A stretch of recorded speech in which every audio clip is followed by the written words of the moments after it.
Hello and welcome to Color and Conflict, a creative exploration for divided times. I'm Christine, the Community Initiatives Manager at Arts and Healing Initiative, and I'm your Zoom host today. This program is presented as part of our monthly Hope series, and each session draws on the innate power of the arts to foster mental health and well-being. If you've previously attended a Hope session, welcome back. And if you're new, thank you for joining us today.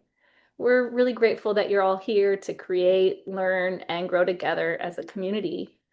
Our workshop today is scheduled for 1.5 hours. We welcome you to add questions in the chat as they arise or use the raise hand function, and we will allow some time at the end of the presentation to address questions as well. We also welcome you to use emojis and the reaction feature throughout today's session just to foster connection and community in this virtual space. We also encourage you to turn your cameras on if you feel comfortable doing so, as active participation really enhances the experience for all. If you're in need of tech support or an offline something, please feel free to message me directly at any time during the workshop. And before we begin, we'd like to start with a land acknowledgement. We would like to acknowledge the Tongva Nation on whose home and land the unceded territory of Los Angeles resides. As we're reminded of our environment's vulnerabilities, we hold respect and gratitude for the Tongva people, who still consider themselves the caretakers of this land. By their example, we're reminded of our responsibility to our planet and to one another. So let's take a few moments together to reflect on and honor with gratitude the Indigenous communities of past and present on whose land you're joining from today.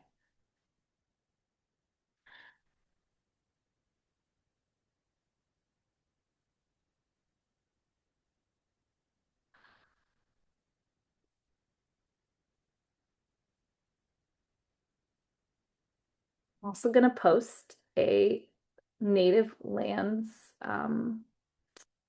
resource here in the chat in a second. Please join me in welcoming today's facilitator, Pat Allen.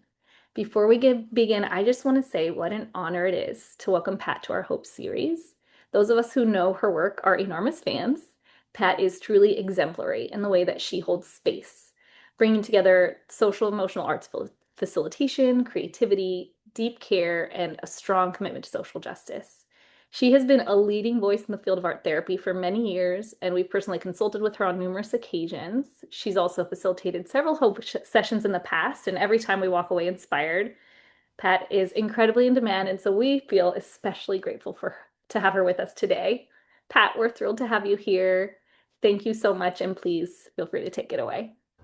Thank you, Chris. Thank you so much. And thanks to the Hope series and for hosting this series, which I think gives so many people access to these ideas, to ways to work with art. It's an incredible resource for all of us. So thank you, thank you, thank you. And let's see, where to begin. I want to share several things. But before I do that, I'm wondering, are going to continue to put things into chat. You're welcome to do that. You're welcome, as Chris said, to stay on or off camera. And also at any point when we're actually art making, there's an invitation to turn your camera or your screen down a little bit so your hands are visible if you don't want your face to be visible. It can make us feel a little bit more like we're in an actual studio together, in a virtual studio. And I am in my actual studio, so I invite you all to do that, just to make us all feel, I don't know, creative, at home, whatever.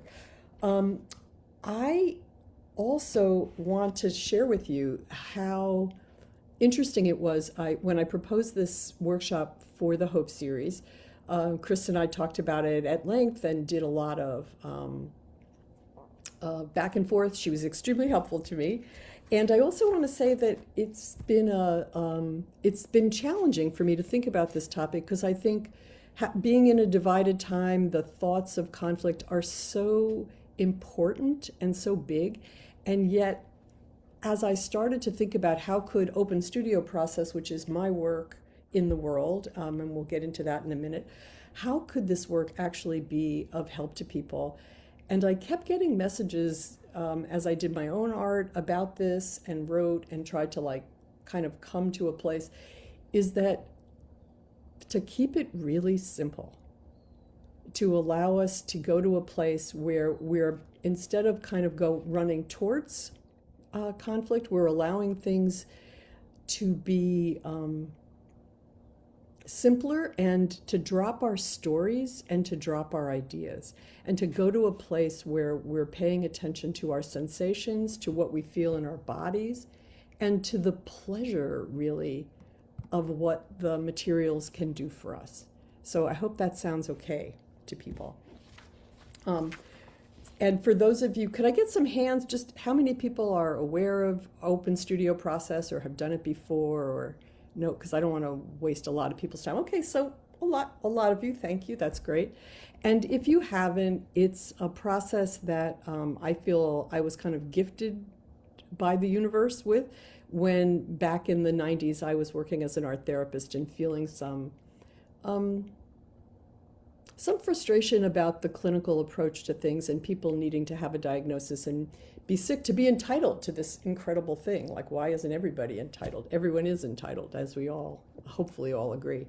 And so there was a process of experimentation that that I engaged in with a couple of colleagues, where we got together and said, you know, kind of trying to wrestle this beast to the ground. Like, what really is the creative process? What's healing about it? What do we want from it? What can it do for us? What can it offer us?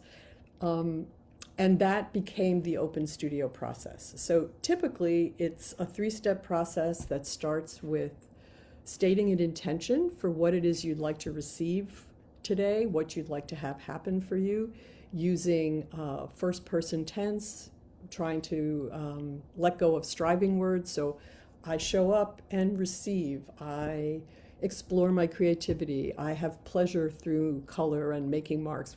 Something very, very simple. And then a period of art making, and then some witness writing. So writing in response to whatever comes up in our creative process. So that's the usual process. So as I was trying to sort of organize the workshop, I kept kind of getting the message that it needed to be kind of a little bit reverse engineered. And so what I mean by that is, I have a very strong thinking mind, and I'm sure a lot of you are very smart people who also have a very strong thinking mind. And thinking about how to solve conflict or how to understand it is like not useful, I find. So it's not going to be useful for us today. So what all of that goes to say is, you are free to write an intention for your own experience today, of course, always. But I'm also going to offer a general intention that I'm holding, and that I offer you to take a ride on if you choose. And that intention is simply to follow pleasure using materials, and we'll unpack later in the workshop why that is the thing, why I'm inviting that. So for the next, first of all, are there any questions at this point? Does everyone feel like, okay, I'm not seeing any hands, and I'll try or rely on Chris, who can look at more screens than I can.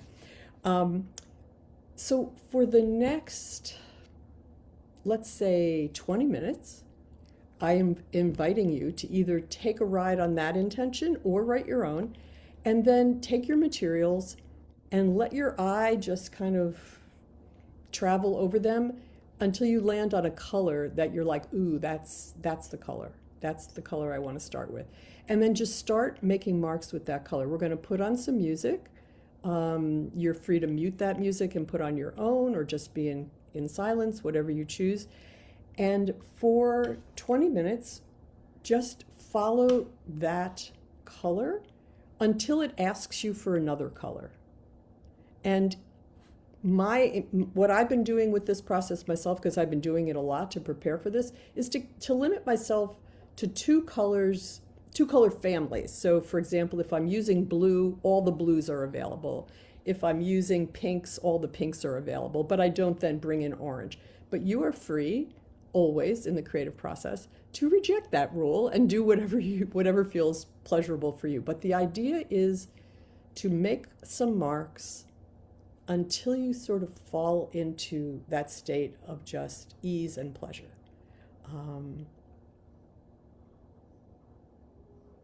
and yes, this 20 minutes will be the only time today that you'll work on the piece. Thanks for that question, Amy. But what I'm going to suggest later is that you keep that piece around and let it keep talking to you, because the ideas about this topic are not going to show up, all of them today, but they're going to emanate from that piece if we stay in a place of pleasure today. So that's the invitation. Um, I hope that you have some materials at hand. If they're water-based materials, and you can experiment with edges and adding water. If they're markers, if they're pencils, whatever you have is fine. Um, and we'll come back together in about, let's see, it's 12:15. Let's, should we say, I'm really bad with numbers, Chris, help me out here. 35? 12:35. Yeah, let's That say feel good? 12. Let's say 12:35. Let's say 12:40, just to give ourselves a little more ease. Okay. Wonderful. And then there's a request to restate the intention that you put forth. Yes, the intention that I am putting forth is to follow pleasure. That's it.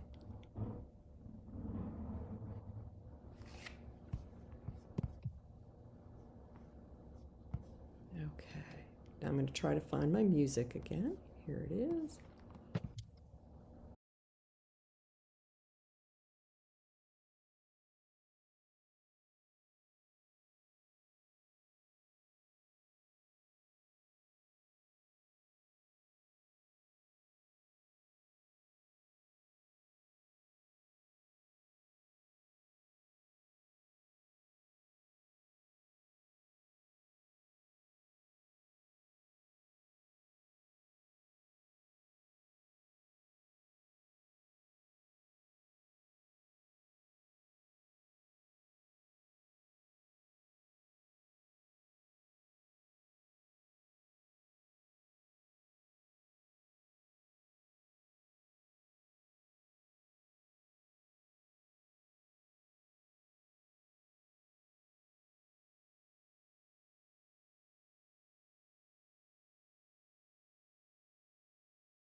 So we have about 5 minutes left with materials.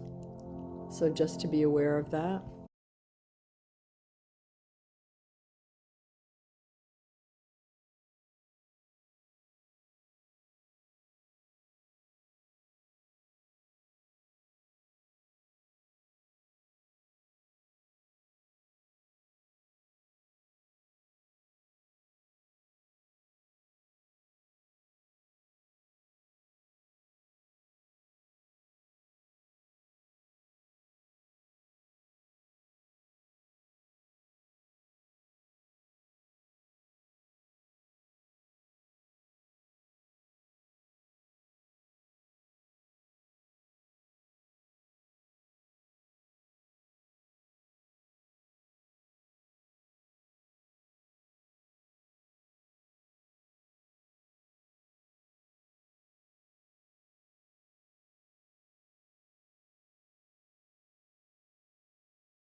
So in the next minute or so, if you could come to a comfortable or uncomfortable stopping place in your mark making,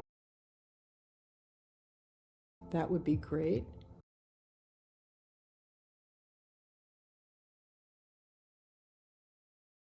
And as you come to that stopping place, if you could find a way to set yourself up so that you can see what came through for you, what the image, what arrived, what arose, and just spend some time really just looking at it, just sort of noticing the colors you chose, what the experience was. And then we'll have about 10 minutes to just write in response. So you can describe what you see, you can mention the colors that you used. But remembering that our intention was around pleasure. So, did you experience pleasure? If so, what was that? What gave you pleasure? What gave you that sensation? And also, what other sensations might have come up? Were there other conflicting ones? But anything at all that comes up for you when you look at the piece. And just free writing. It doesn't have to be explanatory or tell, were there stories that came up, or were you able to be in a place where you were allowing yourself to just notice, what does it feel like to just make marks that may not come to anything? They may just be marks on a page forever. And was that pleasurable or not?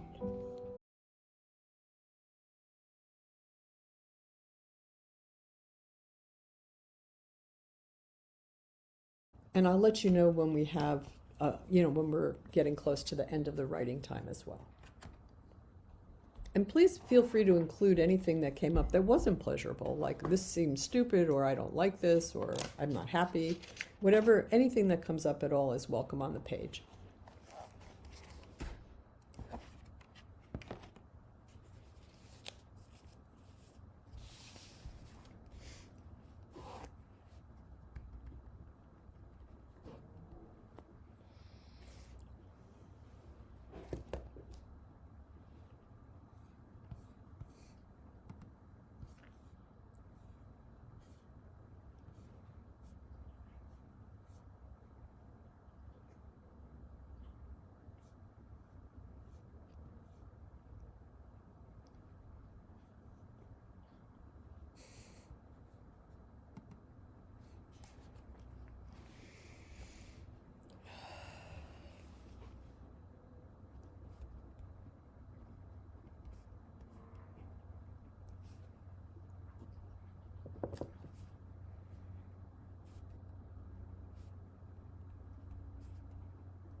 So just a couple more minutes for writing, maybe about 3 more minutes.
So another minute or so, and then we'll reconvene together as a group.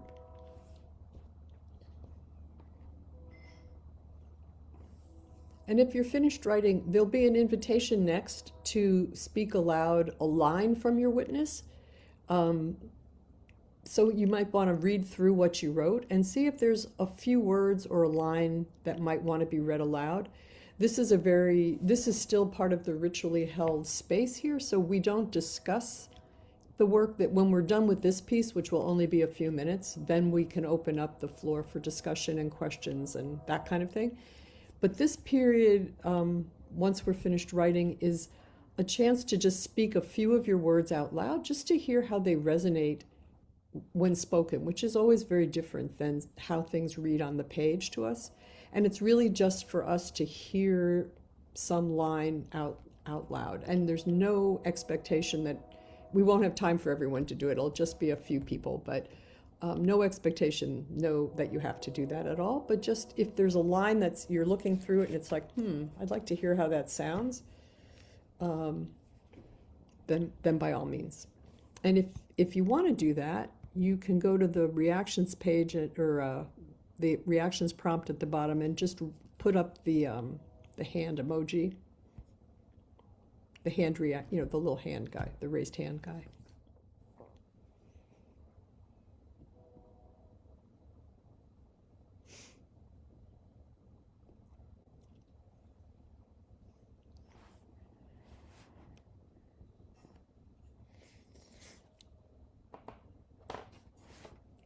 Okay, I see one hand, and I would like to read a sentence. I see two. Okay.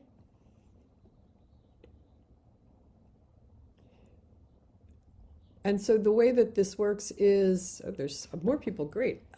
When the person who has spoken is finished saying what they're saying without any extraneous extrapolations or explanations, the rest of us can just kind of put our hands up as like energetically we're saying, hi, we heard you. Okay, so we don't make any responses either. Okay, all right. The first person I see up there on my screen is Rebecca. Rebecca, thank you for starting us off. Can you read us a line or a few words? Sure. Um, let me see where to start this. I'll start mid-sentence. I realized how small and contained and restricted it looked, like everything I try to draw, really. Wow. So then I began to draw swirling lines coming out of it, circles with no control, more squiggly lines, and the tears began to flow. the more circles and curves without restraint I made, the more I cried. And now looking at it, I see the expression of the artist, me. Thank you. Laura? Laura, sorry. No problem. Yes. Hi, everyone. I'll read this line. The neon pink colors scream joy for me like ribbons of bubblegum tape unfurling with reckless abandon, childlike. Thank you. Annie, I have you next.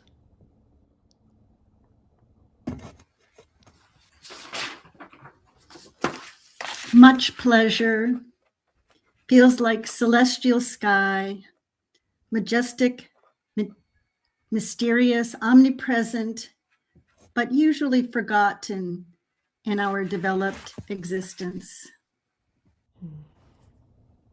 And you can hold your piece up if you'd like, Annie. Sorry, I forgot to say that earlier. Thanks.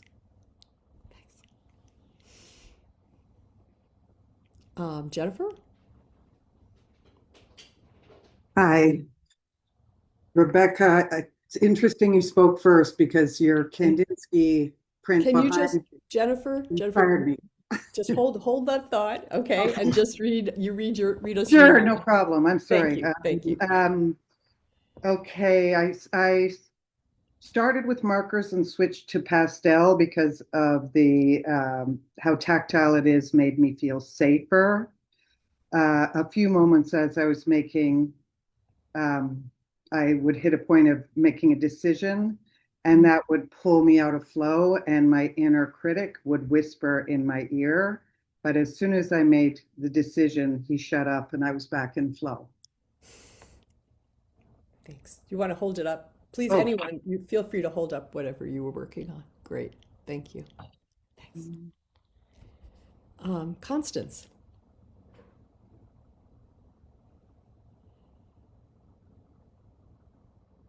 You need to come off mute though, Constance. We can't hear you yet.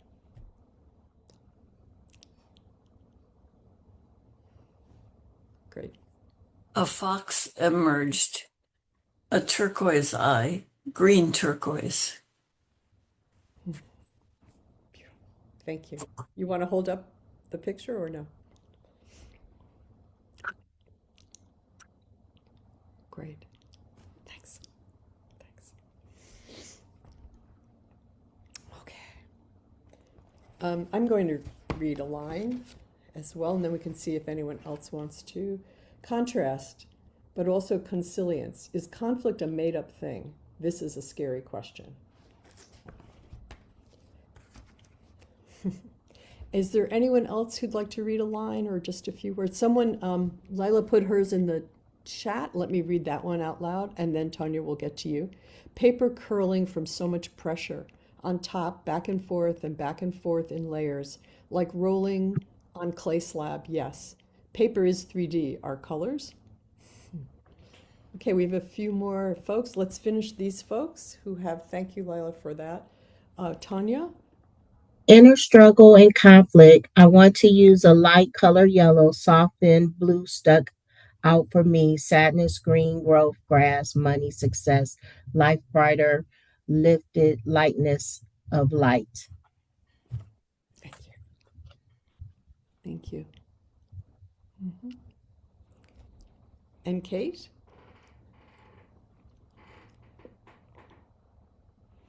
And then the birds break away from the chaos like murmuration and enter the blue-green zone.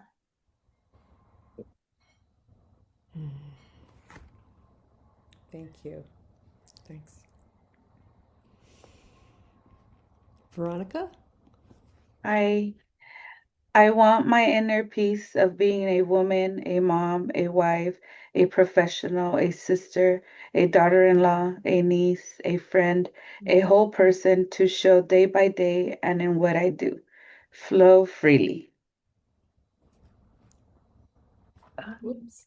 Oh, I think you disappeared. There you are. Great. Thanks. Thank you. And Amy, can you end us out with your line or phrase? Sure.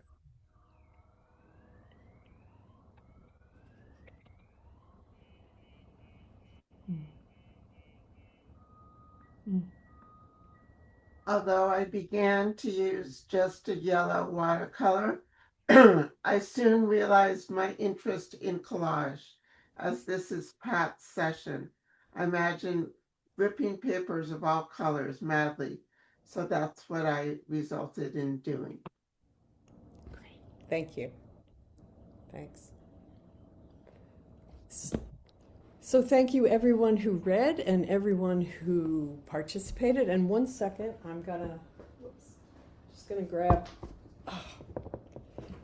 my singing bowl. And for the next second or two, if you want to close your eyes, if you want to just relax or take a couple breaths, we're going to end sort of the formal art making and writing part of the workshop and just open it for discussion. And that will take us out. So you're welcome to think of this sound that comes off of the bowl as a kind of resonance that you can kind of let anything that you'd like to let go of go out on, and just to think of it as another form of a little form of sonic pleasure.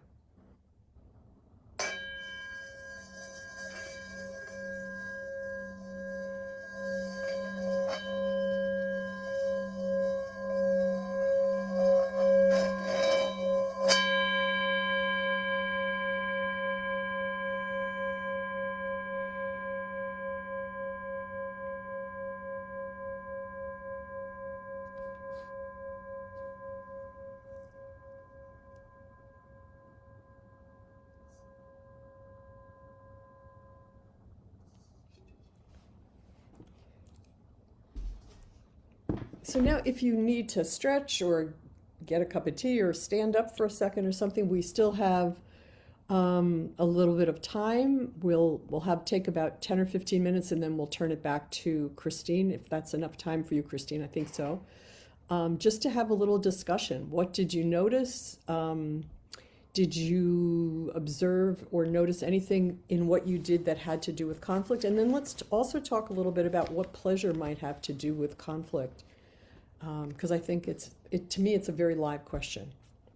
Anyone want to start with an observation or a noticing or a question or?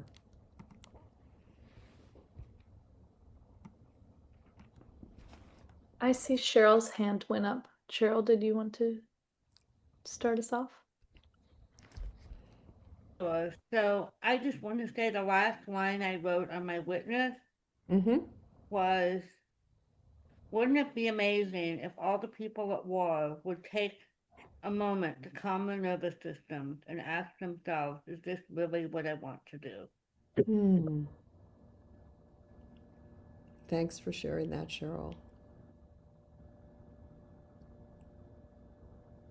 Thanks. So you're making the connection between our nervous system being activated and, I mean, that's a big jump from our nervous system's activated and then we're in war, but I think that trajectory is exactly how it starts. So thank you for that. And, I felt between the music and just using a single color palette initially was very relaxing. So I'm like, well, wait, couldn't everybody take advantage of this? Maybe before peace talk. Wouldn't that be amazing? What did anyone else, any observations, like things that you noticed about your own pleasure? Yeah. Is that you, Ping? It is me. Oh, I'm so excited that you're here. I actually often struggle with activities like this because my default is, okay, take the pen and do squiggles. And the squiggles are so boring to me. So I followed your instructions very carefully. I really tuned in. What do I feel like looking at? What does my hand feel like doing? What feels good? What looks good? And trying not to think about what I should do, just what would occur to me. And your question about conflict is so powerful. So I've made a statement here. Conflict comes from not tuning into feeling and acting without intention. Wow. So I thank you for, and my little thing was the tiniest little amoeba. And this is so different from the usual, I have no idea what I'm doing and this is very uninspired. So thank you. Thank you. Could you repeat that statement again? That was very profound. Sure. Conflict comes from not tuning into feeling and acting without intention. Wow. Yeah. Let's do that.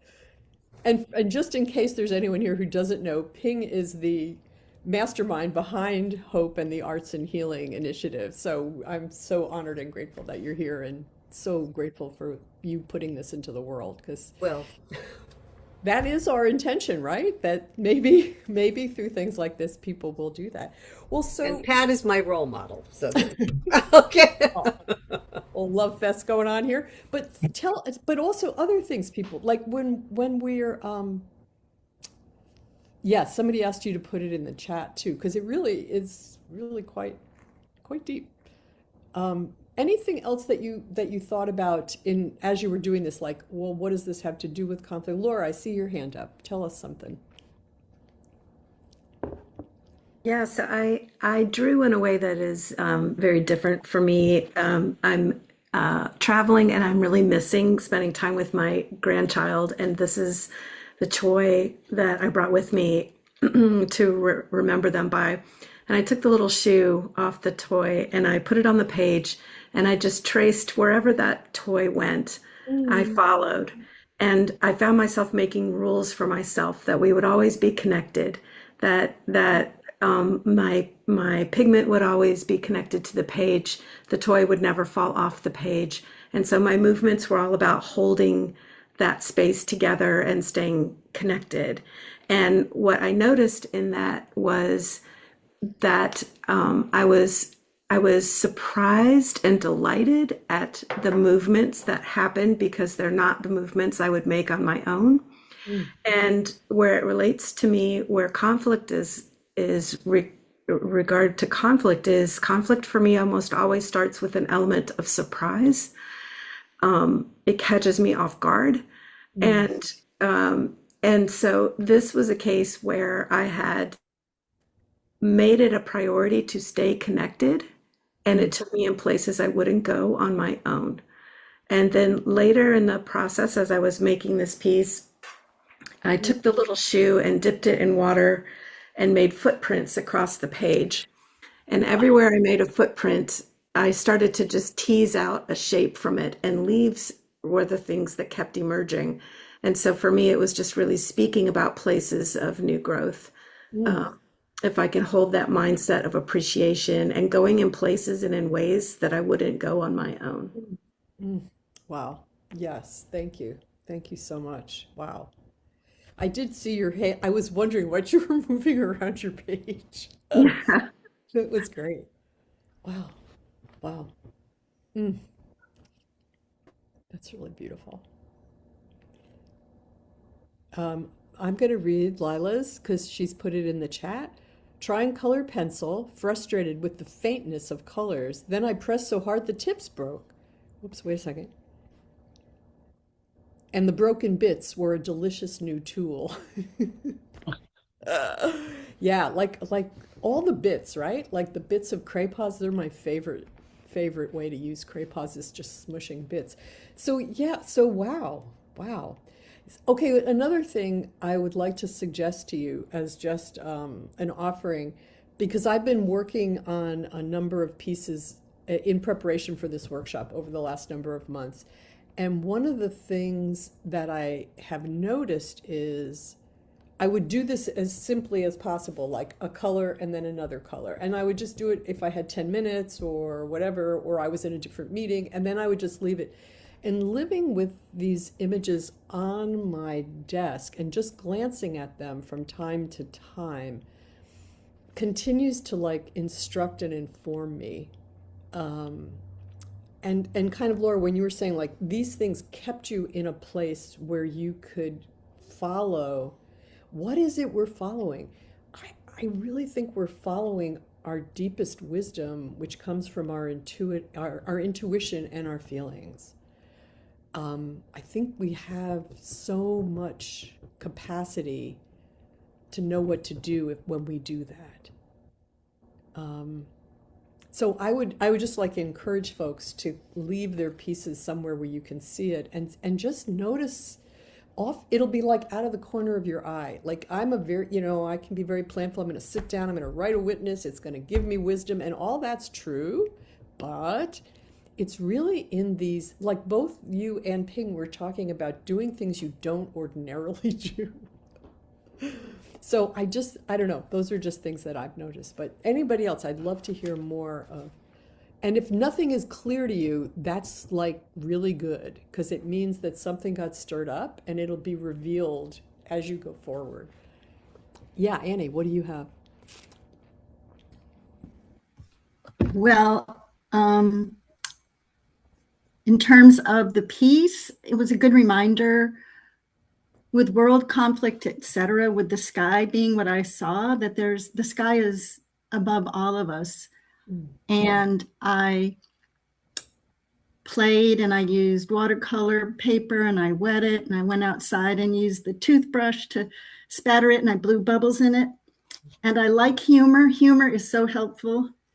This, it's a sponge brush and it broke during the process. I'm like, oh, I'm doing the process and I'm letting the materials guide me, and the materials were laughing at me. And I love humor, so wanted to just share that. That's awesome. That's kind of like the internet glitching and telling me to quit talking about that stuff. I was like, I know that sounds a little wackadoodle and out there, but honestly, I think material objects all have soul and they do speak to us, but it's really, we often don't listen. So that's awesome. Thank you for bringing the magic, because that's great. That's really helpful. Wow. What else? What else came up for people? What else did you notice? Have you had any other insights about conflict? Or like what it is, or what it means, or how we might cozy up to it in some way?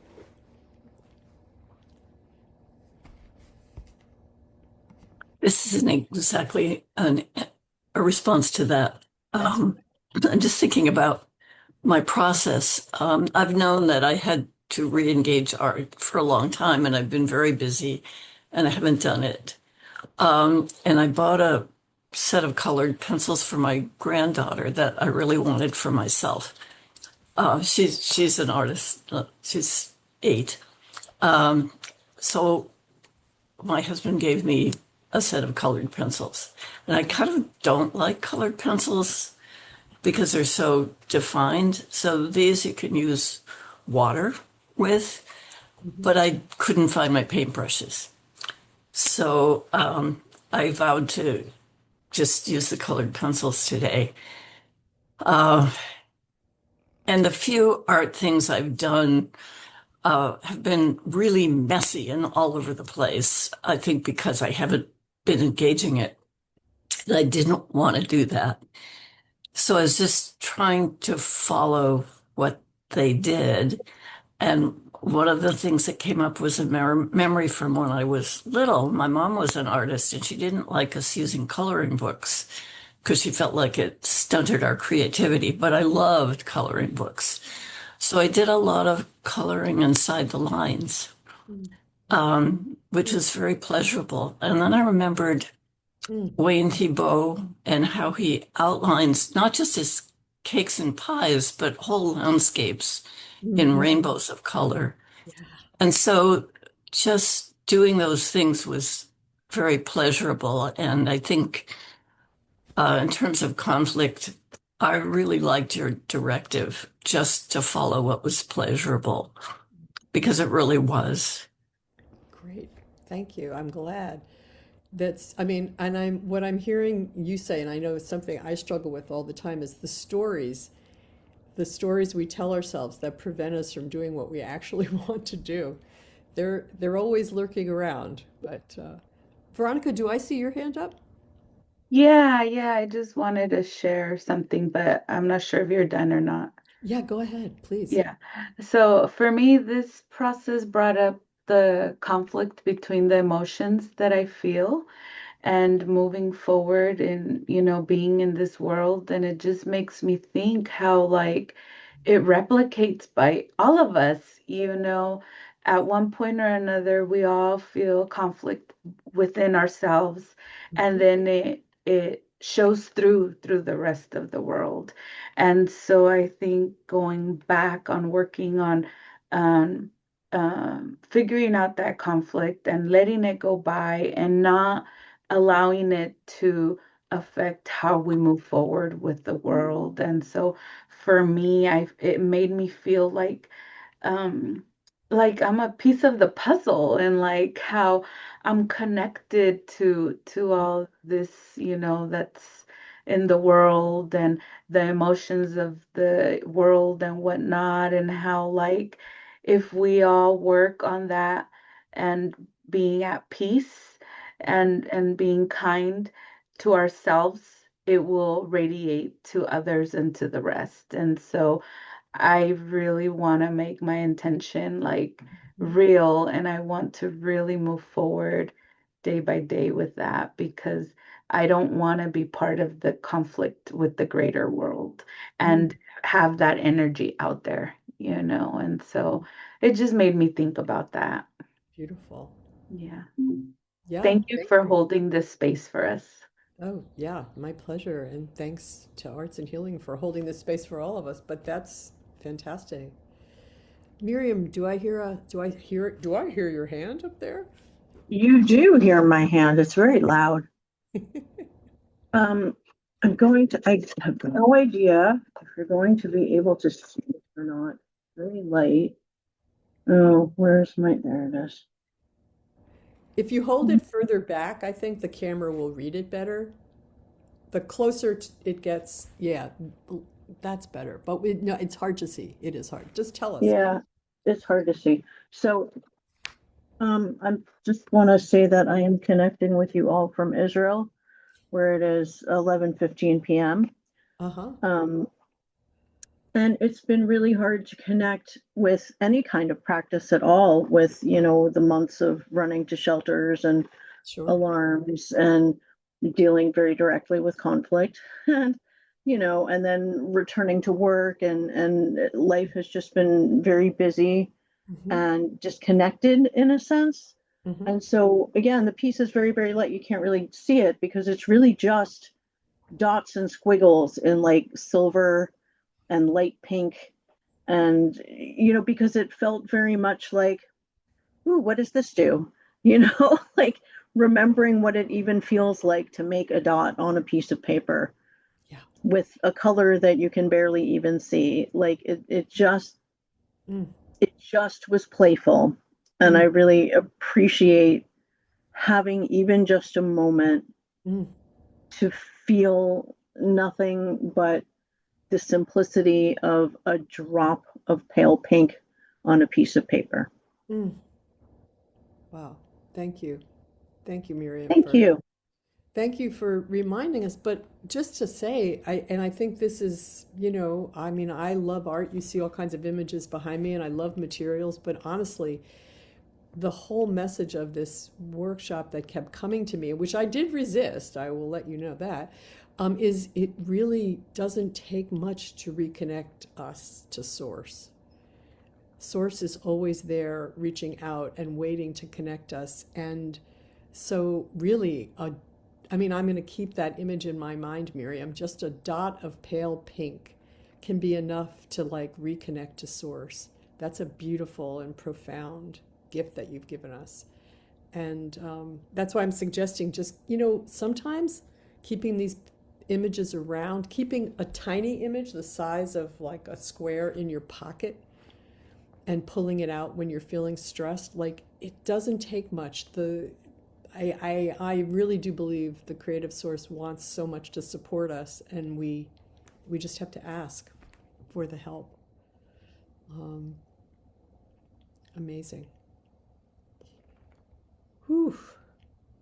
Thank you. Thank you all. This was such an experiment in is it possible? How simple can it be? And Miriam, you just ended us on the perfect note.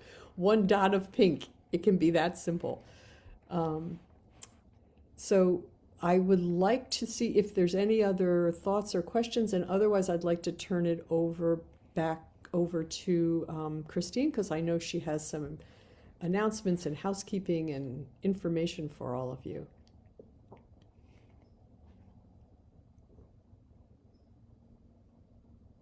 And there she is.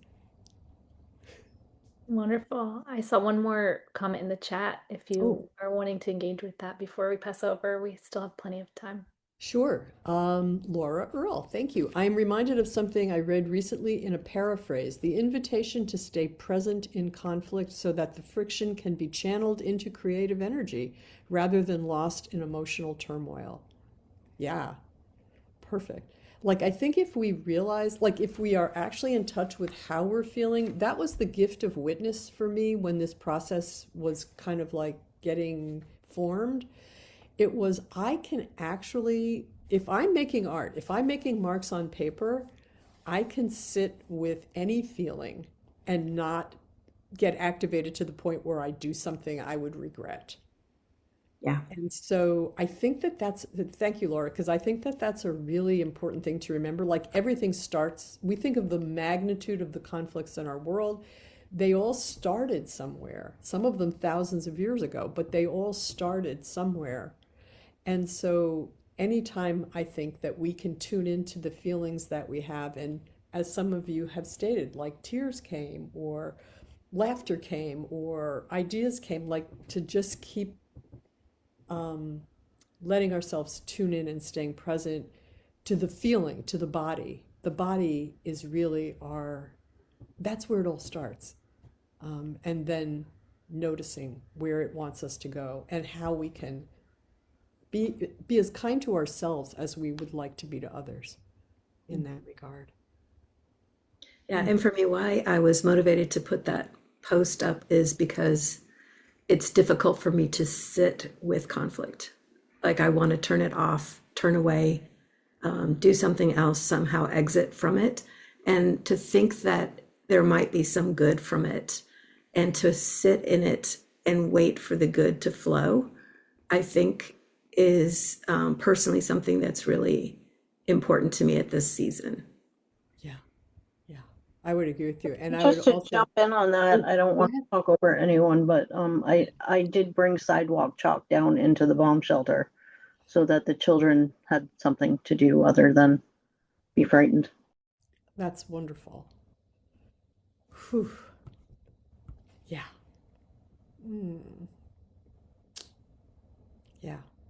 Well, and when I was like, one of the things I like to do when I think about things like this workshop are like, well, what does the word conflict actually mean? And what are some other things?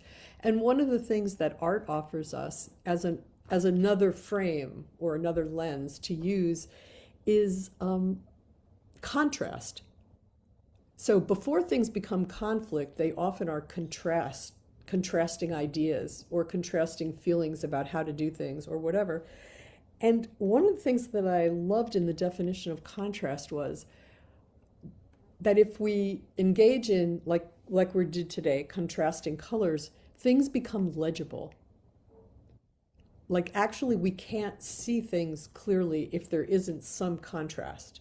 And that is part of what conflict offers us, I think, is a chance to see other possibilities that perhaps we hadn't thought of or don't feel meaningful to us or for whatever reason are not available. But that idea of like making things legible felt like a real gift in thinking about this work. So just want to leave you with that thought and then once again try to turn it over to Chris.